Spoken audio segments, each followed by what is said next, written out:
The views and opinions of Southern Fried Philosophy are not necessarily those of our guests, sponsors, or friends of the show, but they should be.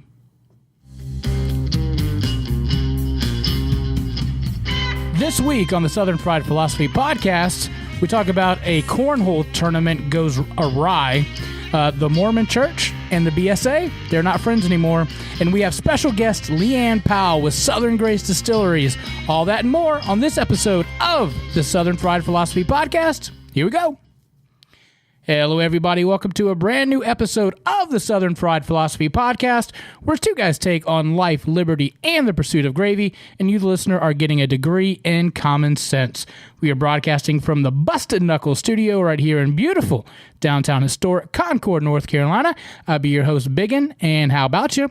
We've got a great show lined up for you as always, but before we begin, let me introduce you to the second half of this flaky biscuit. There he is. He sits across the way. He's the pride of Anderson, South Carolina, but most of you probably know him best as the Silver Tongue one, 2018's honorable mention Motorcycle Salesman of the Year, the inventor of the Redneck Egg Roll.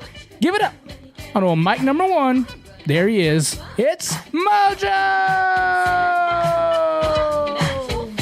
It's good to be back again this week. Thanks for listening to the Southern Fried Philosophy podcast for another shiny episode. Shiny. You can follow us on the Facebooks at Southern Fried Philosophy. You can also go to Twitter and Instagram at SFP Radio, the youtube.com/SFP Radio, right? There you go. And also, hey, while you're here, go to iTunes, Google Play, and Stitcher. Do it. Give us a review. Please. Subscribe. Give us a like. Please share our episodes. Please. Still, that offer for $1, I'll give you $1 if you write a review. That's still not going anywhere. I'm going to have to up it to like 10. Maybe they're just kind of cautious of actually fulfilling the dollar duty. Listen, we're going to talk about a podcast coming up, and if they're doing better than we are, then we got to have a talk. Anyway, so I'm going to ask you like I ask you every week, Mojo, how you be doing? I'm great. Yeah? Jeez. Hey, buddy. I read an article today. Oh, no. And it has my rear end chapter. I got to watch my language here. Careful. LA Times comes out with an article.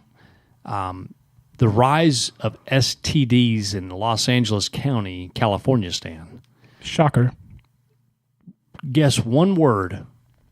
The reason why they blame the outbreak of STDs. War. What is it good for? I'll give you another one. Okay. One word. Okay. Guess. Climate change. That's two words. I know. Well, I'm going to go with money. Racism is the key word. Oh, my gosh. Racism is the outbreak of STDs. Wait. So racism is the outbreak of STDs. Yes. How is that? Doesn't even seem close to right. Where do I don't really want to unpack this and break this down, but evidently racism is the cause of STDs in Los Angeles. It has nothing to do with choice, not using safe protective measures.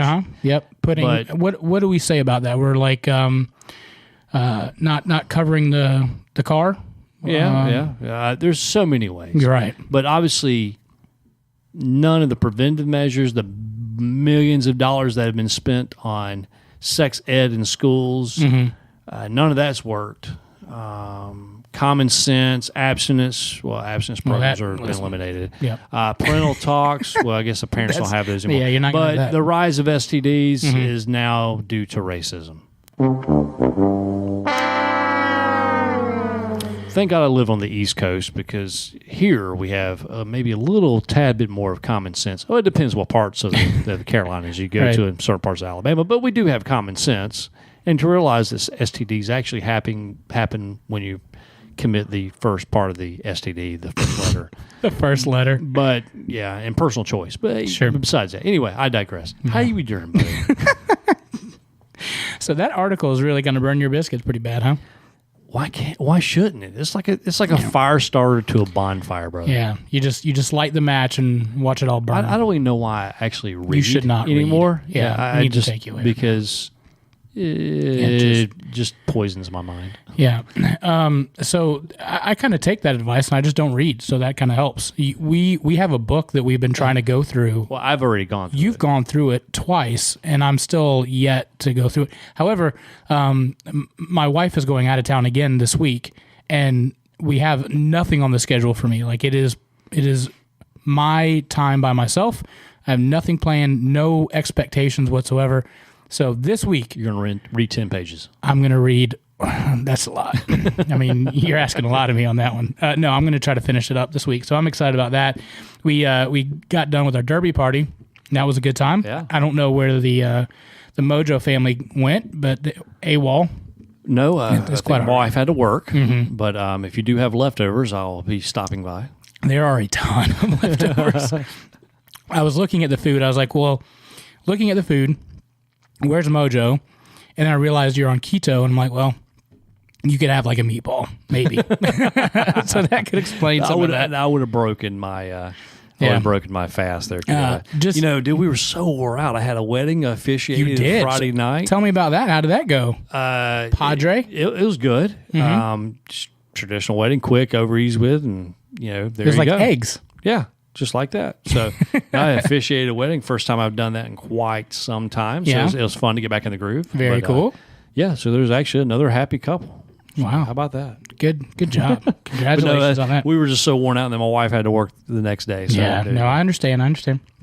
But yeah. But did you win anything on the horses? Did you? No. Did your guy come in? No, the favorite, I forgot who the begins with a J. Destiny, Justified. Justified. Yeah, Justified was the favorite. Everybody didn't vote on the favorite or bet on the favorite, so nobody won anything. Wow. At least I didn't win anything. Well, the one I was pulling for was a De Toro. He had a cool story. I didn't know the story. Yeah, the cool story is basically a guy who owns a company called American Scaffolding. They do a lot of scaffolding on sides of ships for naval fleets. Oh, nice. Guy started this business by himself. Well, he goes out and buys a horse because he's got money now. Sure. And basically, he's done the training himself. Holy cow. Yeah, Come on. Yeah. So not really even a premium horse. I mean, but competed in the Kentucky Derby. Attaboy. And was right there in third and fourth place. I was pulling for him, and then all of a sudden, I guess he must have pulled a hammy or something because probably about quarter left or eighth of the left of the track, he pulls up. And I don't know. Hopefully, they didn't take him out to pasture. Yeah, I like. I think my wife was going for my boy Jack because we know somebody named Jack. Right. I can't remember who I was going for. I just come on horses. I was too busy with my mint juleps and all the Kentucky food, so Right. I was just probably in some type of coma at that point. Was it your mint julep made by today's guest? It Involved a product? I did have a Conviction mint julep at that point, but I can't remember what number it was. And again, drink responsibly. All that. Well, but all you that were fun jazz. responsible. You were in your own domain. I was at my own home. Yeah, I didn't get like I didn't. It wasn't bad. Like I was fine the whole time. But man, they're just so good. People hate the mint juleps. Why? But I love them. I think they're great. They're like, they're minty or that's they're too, the whole they're point. too That's why I sugary. call her mint julep. Yeah, I like them. Other people from Kentucky say You know don't what? like them. There's people outside the Mason-Dixon line who say sweet tea's nasty. Yeah. And I don't even think they're part of this country. I somewhere in our Bill of Rights, I think it actually removes them from our country. You would think we can get the Hispanics, the illegal folks out of the country, but we can't get them out because for whatever reason. I will gather any person on DACA, illegal immigrant, and kick the rest of people out that don't like mint juleps and sweet tea. I'm sorry, you're no longer part of this nation. Oh boy! Now send your emails to Mojo at SFP. Always, Radio. baby, always. Always. All right, so we're going to go into some wacky news brought to you by Webmerized. If you need a clean, crisp website, go check them out at webmerized.com or the sponsor section of our website. Here we go. Here's some wacky news. Ooh, baby, it's making me crazy. It's making me crazy. Every time I look around. That wacky world. Every time I look around, it's in my face. A North Carolina mayor got arrested on a DUI gun charges hours after winning the election. Well, he was just kind of proud to celebrate, wasn't he? Robert Williams spent the night in jail just hours after he was elected mayor of a small town in eastern North Carolina. Police pulled Williams over Tuesday after receiving a tip that he saw his vehicle running off the side of the road. He was arrested on DWI charges as well as multiple gun charges, including possession of a firearm after consuming alcohol and a possession of a firearm on government property. Additionally, Williams was charged with resisting arrest and failing to stop for blue lights and sirens. He recently just won the mayor election, and now he is now arrested. What town was this in North Carolina? It was, Sharpsburg. Have you ever heard of Sharpsburg? He won by 50.9% of the race. Wow. So evidently the other guy, nobody liked him, and Mr. Williams was having a good time celebrating. I wonder if they're going to call special counsel or something. I mean, they may do that just because of ethics or prudent justice or something. I'm sure they'll probably try to have that election overturned. I mean, you talk about having a good old time, and then Mr. Williams just kind of let you know what? I'm not for him the drinking and driving thing. No, but I got you. You bring alcohol and gun to a party. Hey, it's a good time right there, but I don't care what you say. People can be having good times. Oh, guys, this one owns me like none other. Georgia Cornhole Tournament brawl breaks out at a high school scholarship fundraiser. So evidently, in Georgia, at least it wasn't Florida or Kentucky or any of those the normal ones. They were having a cornhole tournament for a scholarship for their high school students, and it got people were drinking at that point. It got a little bit rowdy, and then people were like going nuts and fighting on this one. There is a clip online that we'll have it also on our website, but I got to tell you, there's so many sound bites out of this thing that could just refer to our show that it's ridiculous. Right. So I'm going to play the entire sound bite for you. And then there's a couple things I want you to listen for. One is the guy that laughs after he's getting cold, after this lady starts yelling, that owns me. And then she tells him to get. And I think we have a relation issue that I want to talk about. So here's the cornhole.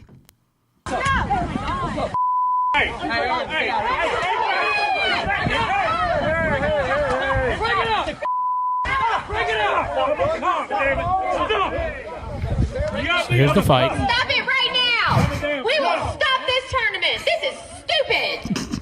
This is absolutely ridiculous! Get out of here! Kind of like Grandma Christmas dinner. Yeah. We will stop this tournament right now! We are adults, and this is ridiculous! It is a cornhole tournament fundraiser! Quit the crap! I can't tell you how many times I've listened to it, but I think I know who her pop-op is. She said, get. So here's This thing was 10 foot tall. He had beautiful hair. And I said, get away from here. Get. And he went right back out that path again. I mean, if that's not her pop-op, I don't know who I think is. we need to have this lady on. I kind of like her. I mean, here's the things that could be said about our show. This is absolutely ridiculous! Yeah. There's that. Cut the crap! Yeah. We do that. This is stupid! I've heard that before. Stop it right now! We will stop this tournament! This is stupid! And then last but not least, We are adults, and this is ridiculous! Yeah, that sums up our whole podcast career. This signing off of episode here. We will be retiring now. is that not our show? That's pretty much it. Oh my gosh, we're gonna have like another poop story, and here we go. Cut the crap! There you go. I do actually have one story. It's not as funny as yours, but it's still kind of wacky. All right. New Jersey cheerleading team must take everyone who tries out after a parent complains. Wait, what? I'll read the hell out again. Yeah, Pretty much sums up the whole come article. on. New Jersey cheerleading team must take everyone who tries out after a parent complains. They have to take them all out. What does that mean? New Jersey cheerleading team must take everyone who tries out Oh, after a parent complains. I thought they were taking them out of something. Just follow along. After got you. one New Jersey student didn't make the cheerleading team at our high school, So everybody's got to get her a mom participation. complained to the school board, which forced the school to abandon its exclusionary tryout program and place everyone interested student on the cheer squad. So basically, the kid failed the tryout, so the mom complained. And then, wham, bam, you have 78 people on the cheerleading team. No. How wacky is that? I'll tell you, I played football in St. Louis, in Missouri. And if you tried out and you were able to, stick around long enough, through the workouts and whatnot, you made the team. Like, I was horrible. I had no idea even what football was when I tried out. I just wanted to try something. But it was like you still had to try out. There wasn't a cut process. And I moved to Florida, and then I tried it again and then got cut because I'm horrible. Actually, I just tried out for one. I went to one practice and was like, well, screw this. I'm out, to be honest, because it was so hot. Right. I bet in Florida, Yeah, I was like, this is too much. That's the land of gators, meth, and humidity. Yeah. Right. And really good football teams. And so I was like, well, this is not worth it. So I quit. But to make everybody take them, whether they're good or bad. Oh, they have no cutoff. There's no, and I'm assuming at this point, anybody can try out. Anybody can go. Anyone. Wow. I'm sorry, but that's a helicopter parent, number one. Can we talk about mama? I've had a rough week, so I'm just going to take it out on this mom. Here we go. Someone needs to straight throw punch this lady. I'm sorry. This is stupid. Exactly. Thank you. Thank you, choir. I appreciate it. Amen. I just... Mama. Who in her right mind? It was just, and this mom had to be the person who tried out for something. Oh, and she didn't get it. She probably tried out for paper mache class and got denied because she couldn't cut in the lines. Yeah. Mama. I tried out one time for a sports team in school. Yeah. I didn't make it. I didn't get my feelings hurt because I understood they tried to take the best of the best. Sure. Yep. Every person isn't equal. I'm sorry. Right. No, I'm not equal to you. You're not equal to me. My wife's not equal to me. I'm not equal to her. We all have our specific talents and destinations in life. So I just because someone feels like they need to be a cheerleader doesn't make them a cheerleader. Right. They may have a great school spirit. Yeah. I just don't know. It's just so wacky. So when I was growing up, like, you had the football team, Right. and if you weren't good enough, then they had the intramural football team where, those guys that weren't good enough, they played the intramural football or team. rugby or not. Or you were a manager. Or Dungeons and Dragons. I mean, that group. Yeah. I mean, there was... I wouldn't have made the Dungeons and Dragons team. Oh, I wouldn't have either, but there's other groups out there. Right. And I just... Mama, you got to stop. You can email Mojo at simplyradio.com. Oh, jeez. Oh my gosh. So we're going to actually just go into some news stories that we're just going to talk about some new stuff. These are the days of America, brother to brother, hand in hand. These are the days of America, walking together through the promised land.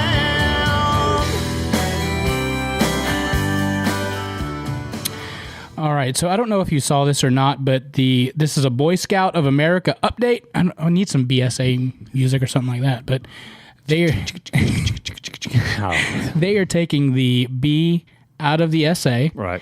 We talked about that last week, where And putting the full blown BS in it. how did we miss that joke, by the way? Well, we got it this week. They're taking the Boy Scouts, the boy part out of it, and then letting anybody in. Just calling Scouts of America. Scouts of America, which also I realized, they're allowing, like, there was a gay scout leader that filed lawsuit in California that he couldn't be a scout leader. So, they let that go. Now they're letting girls to go into Boy Scouts of America. Overall question, why are we letting boys and girls go into the woods in a tent together? That was not a good idea. That's why that whole thing was invented, was to keep them separated and not in the woods together. Well, that, but there's actually been some great memes that have completed, that have been compiled since the BSA announced this. But once again, we all have our different strengths. We all have our different weaknesses. There is nothing wrong with this, with guys, boys going on to these retreats, these powwows, and learning skills together. The guys of the same sex. There's nothing wrong with that, and the Girl Scouts is segregated too. There's nothing wrong with that. I don't know why people have to think that this total inclusion matters. I'm sorry, but it's becoming asinine. The Girl Scouts don't have the same badges as they did 50 years ago with, underwater basket weaving badge and how to make Sweetwater taffy. I wish I had that badge. But, they don't have those same things. They actually have the skills to pay the bills now. So I don't know why we have to do this. Well, I mean, and even if you want to have the same badges, I'm fine with that. Yeah. Now, clearly, there's going to be a baby making badge, letting them go into a Los Angeles Times STD badge. I mean, who? And I understand the reason why. Money, whatnot. But anyway, so this week, the Mormon Church has come to say, after a century-long partnership with Boy Scouts, that they are, pardon the pun, they are pulling out of the Boy Scouts, and they're actually starting their own different scout-type program. And then there you go. I mean, Mormons, I have a lot of Mormon friends. They have such a great outlook on the family. Mm-hmm. They also have a great outlook on, their outlook on feminism in a lot of ways, as far as empowering a woman and empowering a boy also. Mm-hmm. I kind of admire it. So, hey, I think they're probably a great church organization or religious organization to start their own group. Now, Protestants we have our own. There's several groups out there, Protestant organizations that do a great job of empowering young men or young boys and young girls. So, I just honestly, I think this is a great miscalculation by the BSA. Oh, it's just called the SA, but or BS, just BS. Yeah. So I think they've made a gross miscalculation of the political times and the cultural times right now. I'm calling it. I think they're just going to have more dwindling numbers. They're going to have to, because the more when they are pulling their kids out, it's 425,000 boys going out, leaving the organization. That's a lot of bucks. I don't think, to be honest with you, there's a lot of parents of girls. I have two girls. Yep. I would never put them in the Boy Scouts or now the Scouts of America. Yeah. Well, I mean, you talked about money. So 425,000 boys leaving that organization at $33 a pop. That's $14 million that's leaving that organization. Not just that, though. Think about the uniforms that they have. They have the badges. Yeah. I'm just talking about the overall. The dues. The dues. Yeah. That's nothing. Think about, that's 425,000 salespeople less than you had previous year to hawk your crappy popcorn. Somebody's going to have some leftover popcorn. Yeah. Whoever the popcorn manufacturer is, they're like, stop growing corn. Stop growing corn right now. Use it for whiskey later on. No doubt. Oh, I mean, you talk about a backfire. That and dude, and you, I will say, hey, Mormon Church, congrats on standing up for your own beliefs and not following the trend and saying, right or wrong, whichever one you fall down on, at least there's an organization that says, we believe this is too far and we're not going to do it. They're calling BS on the BSA. Yeah. So I thought that was interesting that they're not going to be able to make up 425,000 girls coming into this, or it's not going to increase that. They're not going to be able to make that up. And that sucks, because I was a Boy Scout. I made it all the way to first class, I think, which is really bad. Well, I've got friends of mine that have Eagle Scouts, proud Eagle Scouts. I don't think that, given some time, I don't think they're going to be like, you know what, my son was an Eagle Scout. Yeah. Or I don't think the son is going to be like, hey, I was an Eagle Scout. Yeah. I just don't think it's going to happen. And this has nothing to do with sexism and nothing like that. I just believe at the foundation foundation of a kid's life that they don't. There's just some things that camaraderie between females is okay. Camaraderie between males is okay. Yeah. You're equipping them with socialization skills of their own sex.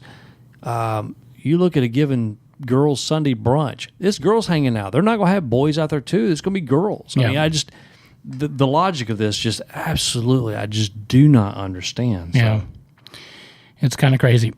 So another thing, did you have anything else on the BSA? I just think it's BS. The other thing, I know you're an Apple guy. That's kind of you're in the Apple world.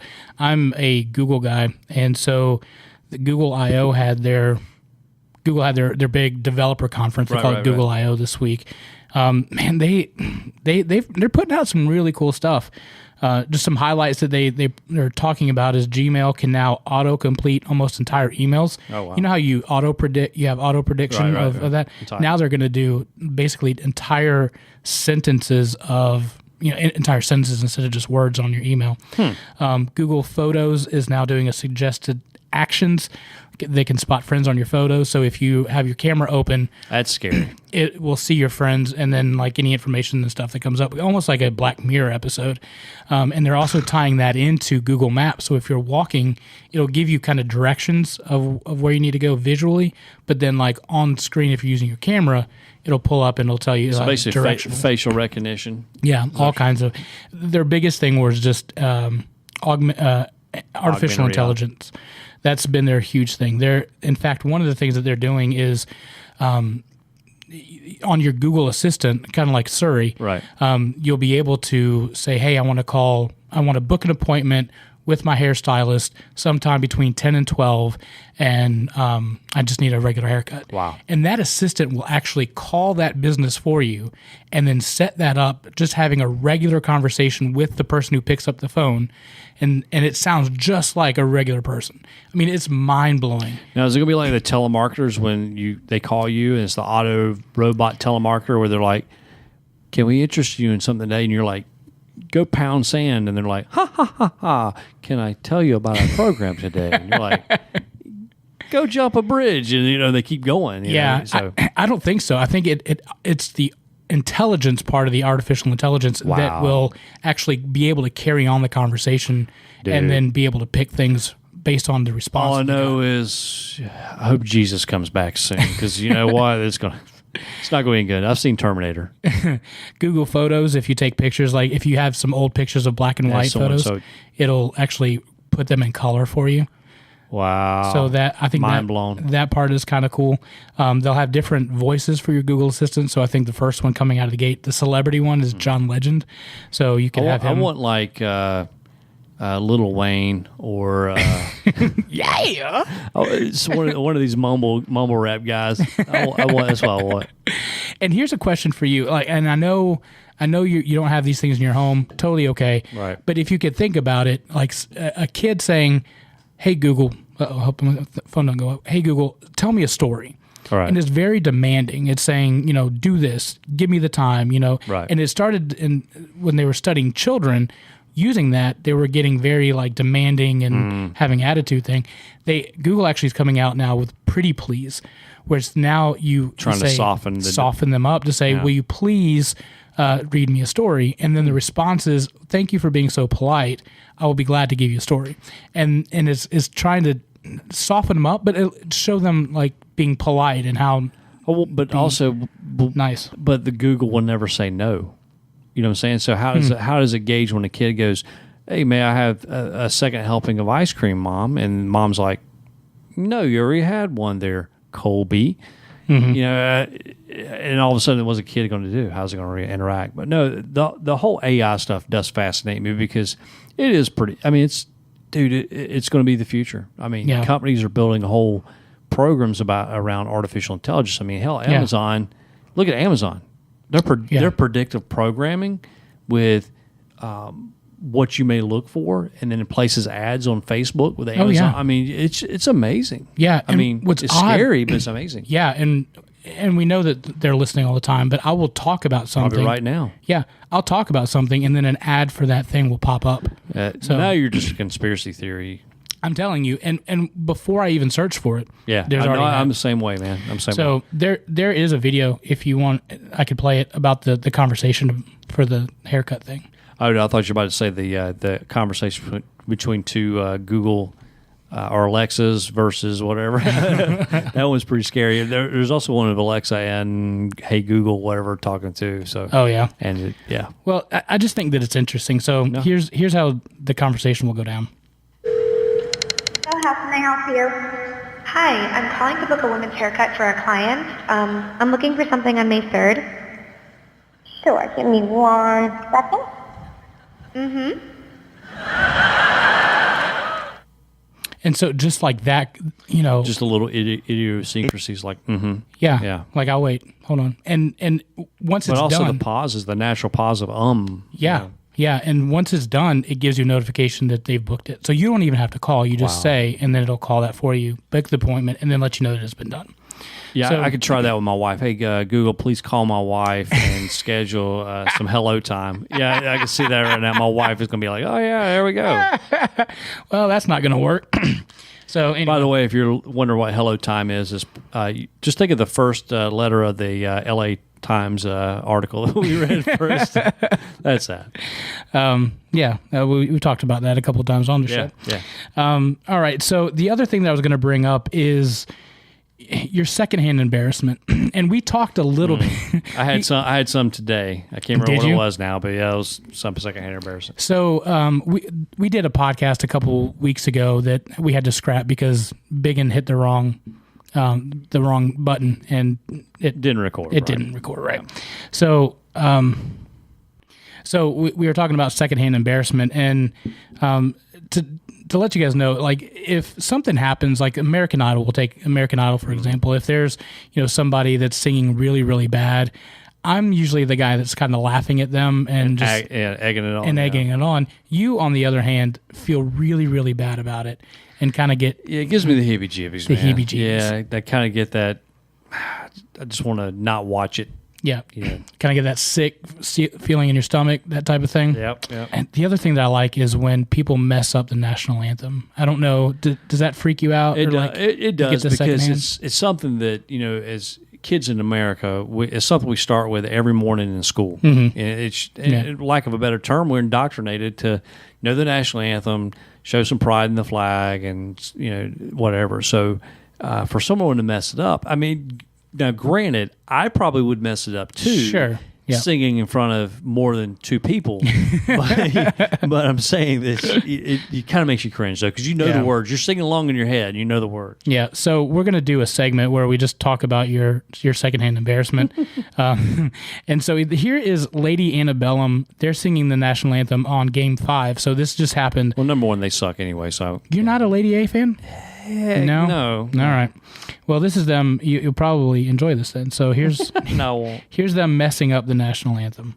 And now performing the Star Spangled Banner, a multi-platinum trio whose number one selling 6th studio album, Heartbreak, follows more than 18 million units, 9 number one hits, ACM and CMA Vocal Group of the Year trophies 3 years in a row, and countless other honors. Suppose they got a boatload of awards. Listen to this. Billboard Music Awards, He's still going. People's Choice Awards, and Teen Choice Awards. Ladies and gentlemen, please welcome Lady Antebellum. I mean, you want him to do your intro from now No on. doubt. Can you see Not bad. the dawn's early light? What so proudly we hailed at the twilight's Not bad. So far, so good. Here we go. whose broad stripes All right. Oh, I saved it. and bright stars through the perilous fight Okay, yeah, I got you. were so gallantly we What? were so gallantly streamed. Uh-oh. And the rockets So they pulled it out after that. So I mean, they did a really good job. The crowd forgave them. They're still singing. They start singing with them. Yeah, they do a good job. But they kind of messed it up. When you kind of go into that, you might want to fake an injury. You know what I'm saying? Like you pulled a hammy, or you threw your voice off, something. Right. Like the crowd, because the crowd's behind you in these big stadiums during these special games. But holy crap! I mean, it's still a mistake, though. I'm sorry. Sure. These people have performed in front of millions of people. Yeah. And they've done this. This isn't their first rodeo. No. Doing it. I mean, obviously they have 47,000 awards and accolades. I mean, you think they couldn't forget one song, but obviously, I mean, the anthem is like a curse, though. You either nail it, or you just don't. Well, right underneath that, if you look it up on YouTube, is the top 10 national anthem performance fails. Right. So some of these are kind of genius. The worst, I think, is Carl Lewis. This is one great. Of his movies that a do man's you gotta remember know this his one? limitations. I do not. Carl Lewis apparently didn't see the movie. If his rendition of the Star-Spangled Banner prior to the Nets-Bulls game last night is any indication, look at how public old service that we is. present now only excerpts. I mean, this is like Ladies 80s. and gentlemen, That's some our 80s hair. national anthem. Yep. All right, are we all ready? Why would Carl Lewis be singing the national anthem, though? Here we go. Here he goes. Oh. What? No. Why would you even do that? Oh, no. Oh, no. That was me. Oh, That was no, me. That was you. Let me, oh, no. Oh, say, can you see? And the rockets. Ugh. Oh, Carl. I'll make up for it now. All right, let me play that. And the rockets. Red flag. Uh-oh. I'll make up for it now. I'll make It's like a spoken word now. Uh-oh. Oh, so national anthems just own me. Whoever decided to have Carl Lewis, did they audition this cat? I mean, he's an Olympic award winner. You would think. It was like open sign-up day or something. You know what happened? His mama complained. Just like cheerleading. Everybody don't get to sing. I'm sorry. Come on. Oh. Well, the one thing that we talked about on the other podcast that we did not get to talk about is this other podcast that's out there called The Sleep Whisperers. Dude, I can't even believe. Talking about a secondhand embarrassment. This podcast, again, we talk about reviews on this. This guy has got over 141 reviews. We have got like 7. All right, 10. 10 or 12 or something. Y'all, you guys have got to step this up because this guy's got a ton of reviews, and people love him. Here is just one of his 118 podcasts. Number one, I can't believe you're making me listen to this again. Yeah, we're gonna have to do it again. All right, here we go. So this is the Whispering Podcast, Sleep Whisper Podcast. And fall asleep.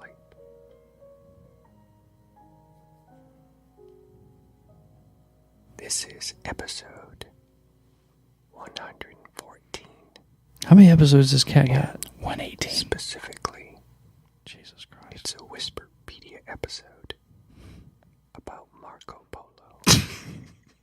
Marco. If you're a new listener, then welcome to my little world of whispers. Jesus. And if you're interested in accessing old episodes, bonus episodes, I mean, dude, videos, and photos, Photos of what? peek at my his website, mom's basement. Sleep Whispers. Oh, jeez. Y'all, All right. here he goes. So why did I choose Marco Polo for this Whisperpedia episode? This is as loud as it goes. My listener, Dink Lump, suggested Marco Polo. Dink Lump? Yes, your name makes me smile and giggle every time I think of it. I think of being in the swimming pool going, Marco Polo. Maybe he was really good at it because he whispered the whole time. Yeah, no kidding. Jeez. Or through his voice. Y'all, he's whispering a Wikipedia page. and he's got 118 episodes. And just think how many pages of Wikipedia material out there. This guy will go on till the end of time. First half. We have got to be better than this guy. From now on, we're doing an SFP Whisper edition. For a long time. Which I think we should. We will just whisper the news. Explains how And be monotone. got home from all those travels. What are you talking about? Prison. This episode says, Know that. take your steering wheel and pull hard right. Famous book. This episode tells you Details of his travels. to PayPal me a lot of money. Oh, Everything in imagine my it. account. Subconscious interactions. Oh, man. I feel like I couldn't, if I was laying in bed and heard this guy, I don't think I'd either A, laugh so much, or B, I'd be concentrating on hearing him. yeah, I think that's the whole point, and then you just fall asleep. No, I'd be wide-eyed. Imagine if George Norrie did this coast to coast in whisper mode. I'm telling you, that would be an awesome show. Are actually true. I mean, yo, Did he really travel to those places Oh my God! reported in You gotta stop this. I'm about to hammer my All right, head. all right, I'm done, now. I'm done, I'm Oh done. my God! oh my gosh, y'all. So he's got like 140 reviews, and they're all like 4 or 5 stars. Listen, you have no excuse if you listen to the show not to go out there and write a review on iTunes. I don't even care if you have iTunes. Just go out there It and could be 1 star. yeah, anything. I don't even care. If you're listening to this, do that right now, because Old Sleep Whisperer, which by the way, we've got to get him on the show. There's no. He took something unique and has made something out of it. You know what I'm saying? He yeah. took a niche. Oh yeah, he's nailing it. I mean, golly. So maybe we should just we'll like start reading the Wikipedia page, and we'll just yell the whole time. We'll the just opposite. we'll just read his reviews. Oh, whispering. If he's got 114 episodes or 114 reviews, we could do 114 episodes. We're gonna whisper all of the Sleep Whisperers reviews. Yes. But we'll do. I tell you what we'll do is typical night's sleep 7 hours, 8 hours. Mm-hmm. Yep. We'll do a 7-hour podcast, and then I'll come in and be like, "Wake up!" and just scare the piss out of him. Fire! Oh my gosh. All right, so we are going to take a break, and when we come back, we have with us in studio Miss Leanne Powell from Southern Grace Distilleries. We've got a bottle of bourbon that is just sitting there, and we are so excited to try that. So we'll Southern Grace Distilleries coming up. Mount Pleasant, North Carolina. Bourbon. Google Voice activate. What? All right, we'll be back. You're listening to the Southern Fried Philosophy Podcast.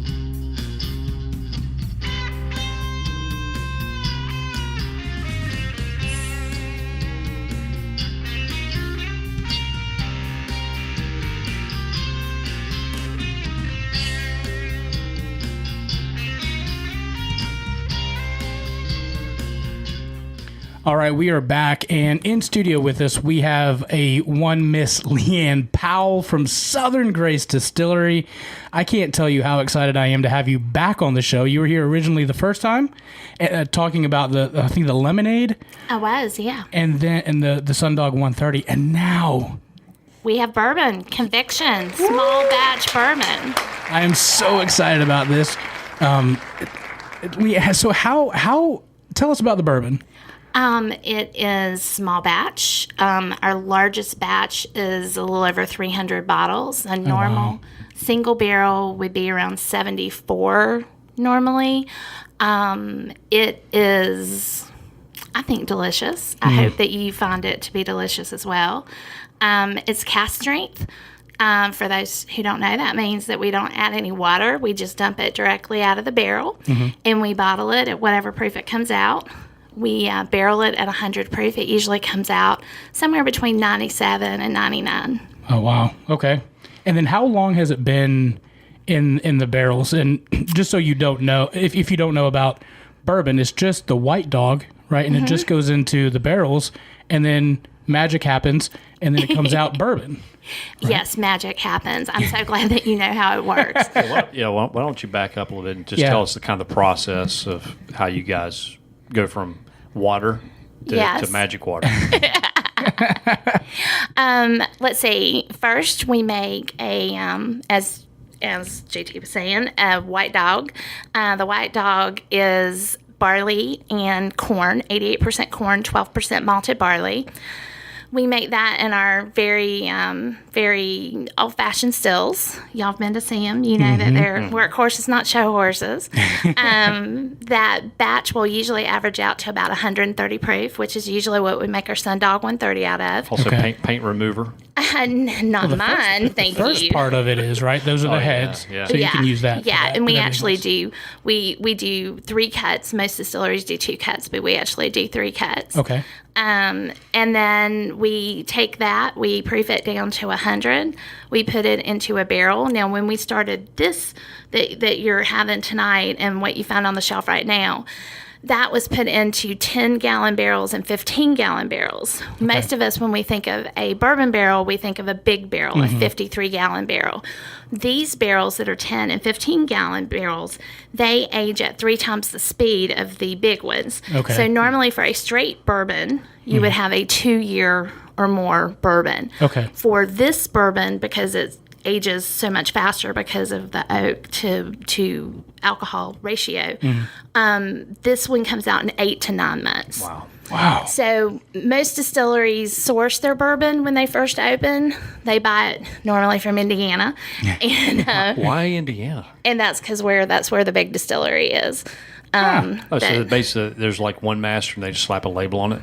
Well, they sell it bulk to them, and then they will often say that they blend it or whatever, and then they put their label on it. Probably like one master guy who sticks his finger in the pot and goes, And, some of that source bourbon has actually won awards, and, there are people that feel very strongly about it. I felt very strongly about making a bourbon that we made ourselves. Sure. Win, lose, or draw, we were going to make it ourselves and see how it turned out. So I'm happy that this one won a gold medal, and then it won a double gold medal. Where did you win where did you win those at?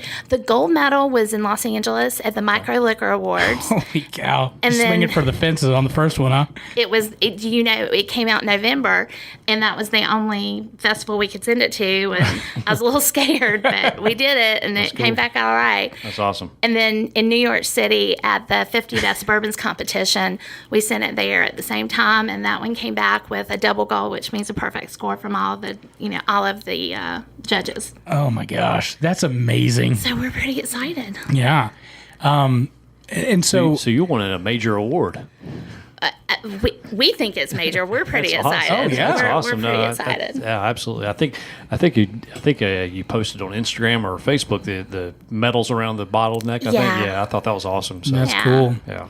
And somebody We're actually just a little proud. Yeah, absolutely, it should be, because I know I've been every time I see it on Facebook, you pop up and you're like, here's another pallet of bourbon going to Afghanistan or Connecticut or somewhere. So, We're not popular in Afghanistan for some reason. I can imagine, but one day. Where can you get this? Not just only in North Carolina, but where else? North Carolina, South Carolina, Washington, D.C., Illinois, Louisiana, Connecticut as of last week. Wow. Oklahoma, and we just made an agreement to go to Michigan today. Wow. Holy cow. Nice. So on the shelves in all of those states.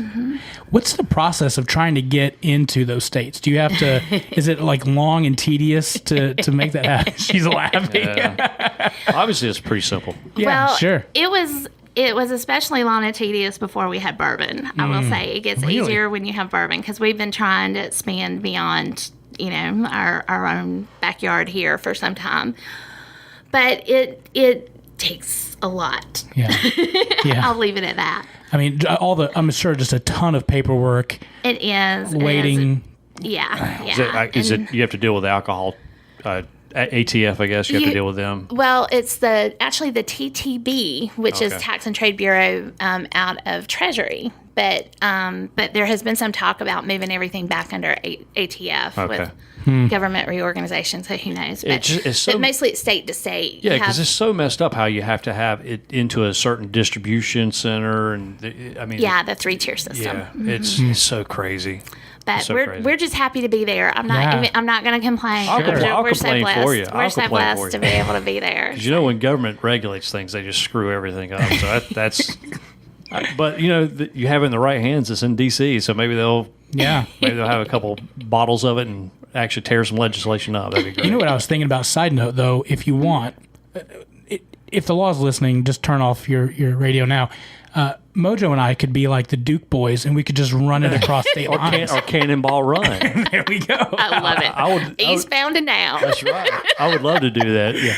I don't know who would be Smokey. Or Smoking the Bandit. I don't know who would be Bandit. I guarantee you, I'd be the gorilla. The little ape, that thing. Yeah, that'd be me. No, I just want to drive the transfer trucks. I'll do that. Sure. We'll we can make some money doing that. Yeah. That'd be great. Oh, man. So this bourbon is legit. And I told you before when I had the White Dog, I was like, this is going to be really good bourbon. Aww. I called it, right? Yep. Thank you. Did you remember? Yep. And I mean, you guys are knocking it out of the park. There was a whiskey, the Whiskey Vault did a review, and they compared it to Woodford Reserve Double Oak. Well, they started with Double Oak, and then they decided they couldn't find the Double Oak. I think one of them maybe had drank it all. So they had to go to the Distiller's Select, which was the bourbon of the Kentucky Derby. That's I know amazing. I'm sitting here with somebody from Kentucky. Yeah. That's good. Yeah. But we were pretty excited. In fact, I did do and I forgot to post the picture, but I did a mint julep with the Conviction. How was it? It was fantastic. Do you know, I haven't had one made with it yet. I'm going to have to do that. Come on over because we got a ton of food left. I bet a Kentucky Mule probably. Oh, yeah. Good, yeah. That'd be legit. Yeah. I actually went to 73 in Maine and asked the lady for a Kentucky Mule with the Conviction bourbon. She looked at me like I was an idiot. And then it realized like she was 18, didn't drink anything, and didn't know what any of it was. So it ended up what it was. Well, it is what it is, yeah. Yeah. So what's next for you guys? Because not only did you kick out the bourbon, but now you also did a jalapeno. We did. Right? We did. Tell us about that. It's actually a habanero. Habanero. That's okay. That's okay. So it's 80 proof. And we actually had some requests for it from restaurant accounts. Mm-hmm. They were wanting a habanero for Bloody Marys and Sweet Hot, like putting the mango with the habanero. Wow. And it's been doing well. We're talking to a distributor in Texas about taking it there to Texas. That'd be a good call, yeah. Yeah. The Razzoos chain has started using it, and they're headquartered there in Who Texas. has? Razzoos. Okay, yeah. The Cajun. Yeah. Mhm. Okay, awesome. Very cool. What any thoughts of what's next? Well, we just started it. Uh-oh. Breaking news. We just started Bottled and Bond. Okay. So Bottled and Bond will be aged for at least 4 years. Okay. The way Bottled and Bond works, you have to do all of your bottles or all of your barrels within a certain season. Okay. So the bourbon seasons are January through the end of June, July through the end of the year. So we've put back our first 6 barrels, and we are going to be expanding into another building on the campus of the prison there. It was the old grain shed. Okay. So we've renovated that. Nice. And that's where it's going to be our Bottled and Bond warehouse. Wow. So I got talking about these barrels. So on your small barrels, you said they're 15 gallon, right? We started with 10s, then we went to 15s. Now we're exclusively in 53s now. But so on a 10 gallon or a 15 gallon, how many bottles of Conviction would you get out of that after it's all said and done? About 74 out of a 15. Okay. And it was 55 to 60 out of the 10s. Okay, then the 53s you'll get. The 53s, we get about 20 cases. Okay. So that's 20 times 12. No, I'm sure. Hopefully we have some avid bourbon drinkers, but obviously you have the Angel Share, which is the evaporation. You have the Devil's Cut, I guess is our trade. Is that a trademark of Jim? But you have whatever's is soaked into the wood, right? So you do have some evaporation and loss from that. We do. It was worse in the 10s than it has been in the 15s. Really? So I wonder why that is. I have no idea. And it was 2 different companies that we got the barrels from, so it maybe, could be that. We now exclusively use the barrels from the Barrel Mill in Avon, Minnesota. Okay.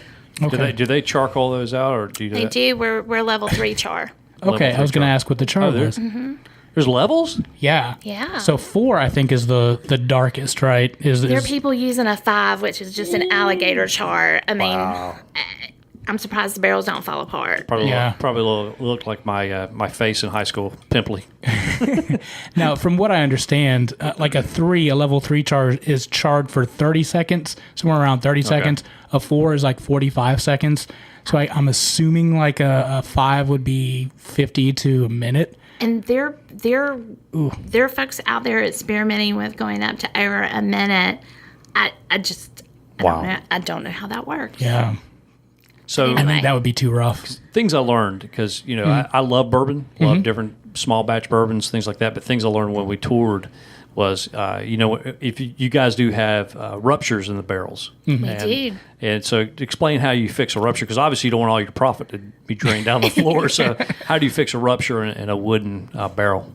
Beeswax. There are a lot of folks that use other things, but I'm Bathroom silicone. I am real particular about what touches the bourbon. So we have a local beekeeper who is actually in Union County, and we get his beeswax and absolutely. That's cool. Now we actually had an accident where we had one that it was a tin that would not hold like it was completely encased in wax and it still wouldn't hold. Wow.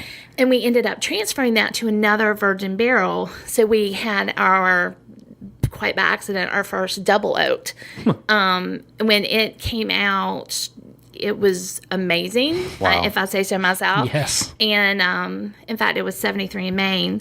The owner of 73 in Maine tasted it and was like, buying all this. So Mount cool. Pleasant purchased all that, and then they purchased it from them. So Yeah, and don't act like you can go down there and get it now, because they are out. are they out? Yeah, now? I tried, and they said we're sold out. Oh my goodness, I didn't realize that. That and that, remember, because they also did the apple dumpling, and I think we talked about that too on the show. And I talked about the viscosity on it, how it was just weird that it was a different viscosity. And the same thing with the double oak. It is. It's completely different, and it was probably one of the best bourbons I've ever had. It was delicious. Thank It really, you. like, I'm not just trying to jerk your chain, but it was legitimately delicious. Well, we So- are trying to recreate the magic. We took some 15s, and then we dumped them after about 4 months into another barrel. Okay. So we're gonna be seeing how that turns out. That should be ready at the end of the summer, beginning of the fall. Okay. So What do you do with the leftover barrels after you? we sell them. Okay. We sell them to tourists that come in. We sell them to folks that make beer. Cabarrus Brewing, as a matter of fact, is about a good number of them. So has Red Hill. So they do They love that. Yeah. bourbon aged beer. I think even if you go up to Red Hill now, you can see the barrels just hanging out there, out, getting chilling. ready to Yeah. whatever they've got in that. So Barreled and Bond is going to be the next one, right? So what are you doing? Are you doing anything special with the barrels that are in the hot house? And just to let you guys know, that's this almost the solitary confinement place of the prison. There, It is where Cool Hand Luke. it is awful. Like, Oh my It Lord. gave me the creeps in the sun and in daytime and nighttime. yeah, it's Yeah. completely haunted, creepy. Like that, they would put people in there and just leave them there for like I think a year. Well, 30 days at a time Okay. legally, but I'm sure there were people that got left there a But long it's time. it's just a little house out in It's nowhere, and tiny. and so you're going to have huge temperature fluctuations, We have. especially in there. That is actually going to be another special edition that'll be coming out this fall. Awesome. And that one and the double oak will be coming out in 375s. So there'll be a smaller bottle. Okay. Just because we don't have much of it. Sure, But yeah, we're going to have solitary confinement edition. that's great. That's awesome. Call it death row. Well, just for anyone who hasn't listened to the previous episode where Leanne was on, they package at and distill this place called Whiskey Prison, and you can check them out at whiskeyprison.com. Correct. Correct. Absolutely. And it's just the coolest facility. It's located here in Cabarrus County, north of Charlotte, North Carolina. And it is just a prison that was basically, when did they decommission as a prison? December 2011. 2011. So long ago. 7 years ago, this place was still operating as a prison, and I've probably seen Careful. I've seen sweatshops that have better conditions than this place. As far as keeping people there, I just can't. Sure. When we toured it, when I toured it, I think Leanne gave her a second time we were there during the daytime, and people lived there And I mean, I know it's a jail and this prison's not supposed to be comfortable, but there was like 400, 500 people there, and this place was only meant for maybe 100. Yeah, it's just it boggled the mind. So there. packed. Yeah, it was very overcrowded, which is one of the reasons it was decommissioned. Yeah. And not a fun place to be, but it is now. Now it's a very fun place to be. We've got one more exciting announcement. Okay, we are sausage and bourbon biscuit. Yes, sausage and gravy bourbon. Ooh, wait. If Lay's can do potato chips, I'm sure you can do a bourbon. We are getting ready to add a second shift because of the bourbon demand. Congratulations. So yeah. So the guy, I don't know if y'all met him when you were there, Marty Kenning, who is from Minnesota. Okay. And he has been coming down. He's built all of our barrel racks. He's been helping the distillery for several years now. He's going to come down and is going to be running our second shift. So we're going to be doubling our capacity, and we're really excited. Is that going to require like more stills? We're adding some additional cooling infrastructure so that we can run them twice a day. But we're gonna be running Keith Richards and Fats Domino twice a day and on weekends. So I guess you might put Mick Jagger back into commission. We might. I hadn't sold him yet, so I've told so many people about him being for sale. And they're like, really? When I get ready to retire and move to the mountains, I'm buying Mick Jagger. So. By the way, Mick Jagger is like the size of a hot water heater, I guess, right? Yeah, he's 120 gallons, as is Keith Richards. But Keith Richards plays on while Mick Jagger looks good. And Fats Domino has how many gallons? 350. Wow, that's crazy. Hey, buddy. 350. Yeah. Well, I just want to take some of the stuff. So. Well, I mean, we got some here in studio. You gonna take a pop off of that? Yeah, I might have to use a cap off the water bottle. You're going to need more than that. I know. Do you really want the cap? Yeah, I don't have anything else. What? Seriously? I don't think she wants me throwing my lips over this bottle. It's your bottle now. You're seriously going to take a bottle cap? I'm going to take more than one bottle cap. I feel like I'm taking a picture of where you. there is a will, there is a way. Y'all are good Southern men. This is like the communion size bourbon. So. Listen, we can get that biscuit, and then we really could have communion. How about it? I like it. All right, so Mojo goes for it. It's smooth. Yeah. It's very good. That's what it surprises me, especially out of just an 8-month-old. Like how smooth it is, and that blows my mind of just how good it is and smooth. Well, I think a lot of the credit goes to the harsh extremes of prison. I think that helps. You know, we're the only bourbon distillery or distillery in the state, as far as I know right now, and somebody could have put one online last week with a real barrel house, you know, Kentucky style barrel house of non-conditioned. Everybody else that's making bourbon, to my knowledge right now, they store it, you know, in their manufacturing facility, which, you know, that can get pretty hot and pretty cold too. Sure, it's not, but I think it really helps for it to be out and how to deal with the extremes. There's so many notes on that, though. I'm just going to, I mean, come on. It fills the palate. Yeah. Like, you know, it goes in smooth and it fills the rest of the palate in the back of your mouth pretty full. I mean, and also after you swallow it and give it 30 seconds, you taste more notes. You know, it's very interesting. I mean, you might not take this bottle home tonight, brother. I'm telling you right now. We might be splitting. You might have a to-go cup or something with it. So. That's good, though. It's delicious. I'm so glad you like it. And this particular batch was a batch that we showed at the New Orleans Bourbon Festival back in March, that we did tastings there. And, you know, ours is so different because it doesn't have any wheat or rye, which makes it different. And we were tasting up against everybody you can imagine. I mean, Jim Beam had a display that was bigger than the room we were in with all the little people, you know. But it was really nice for folks to come by and say, we've been hearing about this, and it's different than everything else. So we're happy that people like it. I cannot figure out what that flavor mimics, and at the very last note of the flavor, I just cannot. It tastes something almost herby, but I cannot figure what it tastes like. Of course, you know, each individual palate's different. So. Yeah, and every bottle is going to be different, you know, just based on, like you said, 10 to 15, 53, and then what's going on with that particular barrel, what's going on with that particular corn. I mean, there's so much that goes into it that people don't realize. I watched a movie called Neat, the story of bourbon, and you think, oh, well, I'm just picking up bourbon off the shelf. But if you think about not only, making the bourbon, which can take 2 to 3, 4 years, but then also to make the corn, that's another 4 months to add on that. But then to make the actual barrels, some of those trees are 100 and something years old. Yeah. So when you drink a bourbon, you're drinking 120 years ago. It's amazing. When I was in New Orleans, I did the Stave and Thief Society.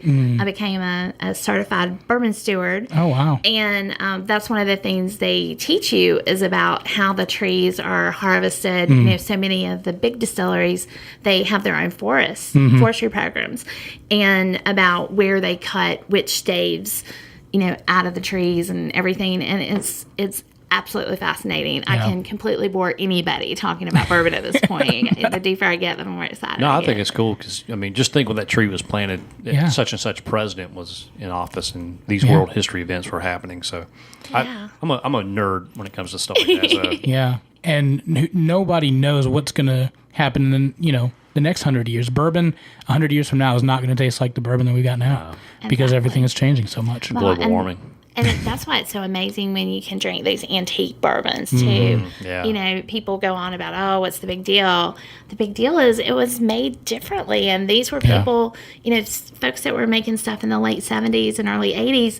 They were doing their best to help the bourbon industry recover. They were just at the height of their game trying to make something really fabulous to turn the market around. And thank goodness for them because they did it. Yeah. Right. Yeah, even in the movie, it was talking about how bourbon was kind of pushed off to the side, and it was just the clear liquids, the clear liquors that people were wanting. And then when I went to the store to get some the other day, they were saying, 10, 20 years ago, this whole shelf was just clear liquids. Now everybody's wanting the bourbon, and so that's making such a huge comeback now. Yeah, and a friend of mine who owns Irish Whiskey Magazine in Ireland, same thing. Bourbon and Irish whiskeys and scotches are right now 3 of the hottest liquors right now in the world. Yeah. I mean, bourbon is hot, super hot. I mean, you're starting to see it in so many craft drinks, to the small batch market, to connoisseurs of it. I mean, it's not just that raw gut stuff that you grew up on with your grandpa, pulled it out of the liquor closet to help remedy that cough. Right. So that's right, rock and rye. But it's migrated up from that to stuff that's just like neck and neck with the finest wines and beers and cognacs. I mean, it's really taken a mature tone now in today's society. So I love it. I'm excited for you. So thank you. See what happens next. So well, the other thing is, as much as the market's grown and as much market share as bourbon has picked up, it's still not to the levels it was pre-1965. Oh, I'm sure. Really? That's crazy. Isn't that amazing? Wow. So there's a lot of growth left. Why do you think it was so popular prior to 65? I mean, what made it? Well, I mean, the bottled and bond helped turn it around. I mean, if y'all have time for me to go back. Come on. When folks started producing bourbon, people would take basically a growler to their local pub and be able to get it directly out of the barrel, and that was good stuff. Then with the invention of glass, then people started, and especially when there were advances made where you could make multiple molds of glass and have glass bottles, then people started putting spittoon waste and all that sort of thing in it. And then when bottled and bond was passed by our Congress, at that point, and I think it was Taft who did that, at that point it started certifying that this was made by this particular distillery, and then it was kept under government bond during that time, so it led some certification and authority to it, so that really cleaned up the business and people started making really good stuff again.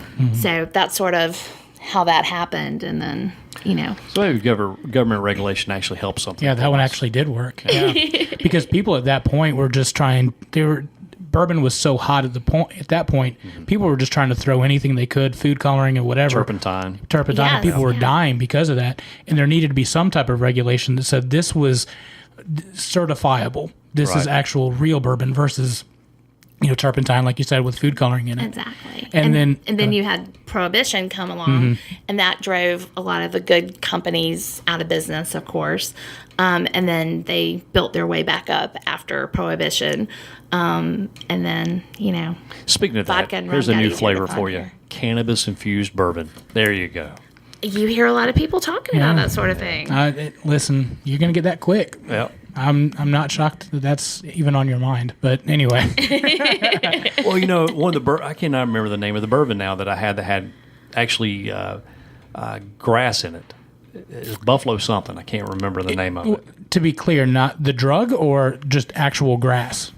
That would have been awesome if it had the actual drug in it. Well, I don't just know. I mean, that had people- it had like grass in it. There's a vodka I know that has. I know there's a vodka that has the blade of grass in it. That's from somewhere in the Midwest. Yeah, I want to say like Montana Buffalo or something. somewhere. I think. Yeah.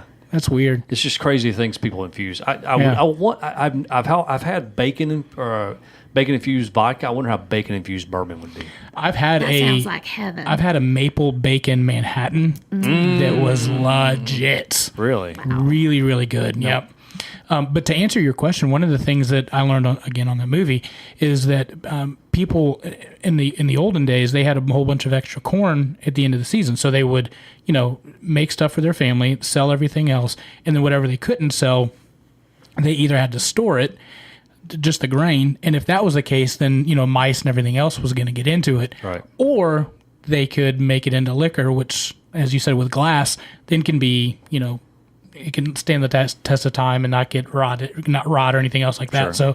So that was one of the reasons why bourbon was so hot using corn, because of that. And now you use 80. Did you say 88% corn? 88% corn, and it's all right from here in North Carolina. And that's a pretty high amount of corn. It is. It is. Yeah.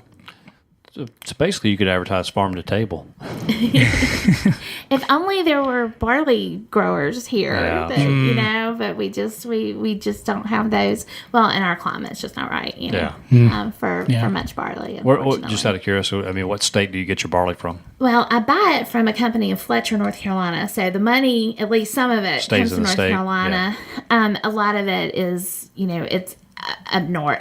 It's a company the company's in Fletcher, but they source it from. I'm sure some of it's Canada. That's where most of the barley's So from. technically, since this is 88% corn, this is basically a vegetable. No, yeah, clearly. Because in here in the South, macaroni is also a vegetable. So why not? So I like it is. Yeah, and again, at 88% corn, you're getting those corn notes, but it's not smoothness of it too. Yeah, yeah, and because there was a bourbon, Hudson Baby Bourbon, it's 100% corn, and buddy, that's rough. It is rough, but at 88, I'm shocked. And for bourbon, it has to be at least 51% bourbon. 51% corn, and with rye, it's 51% rye. Wow. I'm not a big rye. Hudson up in New York is actually where we got the idea to play the loud music to our bourbon, because they did the same thing. And then there's one that's in Kentucky now doing it as well. But I think that's part of the secret too, is that our bourbon doesn't sit still. It moves around in a barrel. And so tell people a little bit about that. Yeah, our barrel house, we play very, very, very loud music with a deep bass line. Lots of Led Zeppelin. And of course, they're in Mount Pleasant, so we have to play a lot of the Avett Brothers too. But and we love it when folks contact us and tell us what they want us to be playing to the bourbon. But we play music to the bourbon probably 6 to 8 hours a day. Wow. Our neighbors probably think it's longer. Maybe at some point we can get the Southern Fried Philosophy theme song to be playing. That'd be really cool. Actually. Yeah. I think that'd be awesome. I think y'all need to come down and we need to do it. Let's make it happen, Captain. Yeah. Awesome. Sure. I don't know if we can get the barrels branded then. We could stick our sticker on there. That'd be fantastic. There you go. Awesome. Well, and people can come tour the facility. So where would they contact or get the contact information to come visit? Absolutely. They can buy tickets on whiskeyprison.com. We have tours that are behind the bars tours that are on Fridays and Saturdays at 12:30, 2 and 3:30. We also do private tours the rest of the week. We can't be open on Sunday. We have to keep the same hours that ABC stores do. So we have to close by 9 and we can't be open on Sundays. And you recently switched how the tour is done, and it's even better. Like, I thought it was great at first, but now it's even better. I was going through the tour, and because I've been there, maybe once or twice, and I go in, and I'm like, hey, offender, y'all. I went in there and I was like, wait, we're supposed to be going left. Why are we going right? This doesn't make sense. Like, it felt all weird. Like, no, we're supposed to go this way. But it's a much better tour. I really love it. And your tasting facility is awesome. It's in the old. In the old mess hall, we've been able to expand into the old mess hall, and we have a much larger gift shop and tasting room now. So that's awesome. we're I'll really come back excited. out now. Yeah, it's been a while since I've been out. So yeah, you need to come see us. Awesome. Well, Leanne, thank you so much for coming. We really appreciate it. Where can they find you on the social medias too? Southern Grace NC. Southern Grace NC on the Facebooks. Easy peasy. That's right. All right. Thanks, Leanne. We appreciate you coming in. Thank you. All right, so that was Leanne Powell with Southern Grace Distilleries. Guys, seriously, we may or may not be sampling this bourbon, and golly, it's delicious. I mean, it's legit, dude. Right? Isn't she like the Southern Belle? I feel like I could just drink her up. I'm from the South, Mm-hmm. but now in my imagination, anyone above the Mason-Dixon line probably listening to this probably thinks all Southerners are like that. I mean, she is the epitome of like Southern Belle. I feel like the world would be a better place with more of her. I know for a fact it would be. I feel like I need to have a sweet tea just in honor of her right now. So I feel like just listening to her voice, I've got diabetes. I would like to actually have Leanne do a sleep podcast now, a whisper podcast. You imagine that? Listen, if she did a whisper podcast, I guarantee you I would not fall asleep. I couldn't. I don't know. My wife would be like, "Why do you keep listening to that podcast?" Well, have you listened to it? It's one episode. You keep dude. Yeah, she just. I just imagine, like, yeah. I don't know. She needs like be the animated character for like an Aunt Jemima bottle. Remember that back in the 80s when they had the Aunt Jemima commercial? Yes. I digress. Anyway, when it started talking and moving, that freaked me out. By the way, I kept or is staring. it Mrs. Butterworth? Mrs. Butterworth, and I would sit there and look at that bottle like she was going to do something. but dude, back in the 80s, we had the coolest bottles. Oh yeah, you know what I'm saying? We had Mrs. Butterworth and those other ones out there that had character faces. Anyway, I digress. Anyway. We appreciate you listening to this episode. You can find us on the Facebooks at Southern Fried Philosophy. You can also find us at our website at southernfriedphilosophy.com, the SFP Radio at the Twitters and Instagram, also our youtube.com/SFP Radio. Please go to our Google Play, Stitcher, and iTunes. Subscribe, give us a rating, a review, share your favorite episodes, and we'll catch you next week. All right, thanks for tuning in, and as always, keep looking up.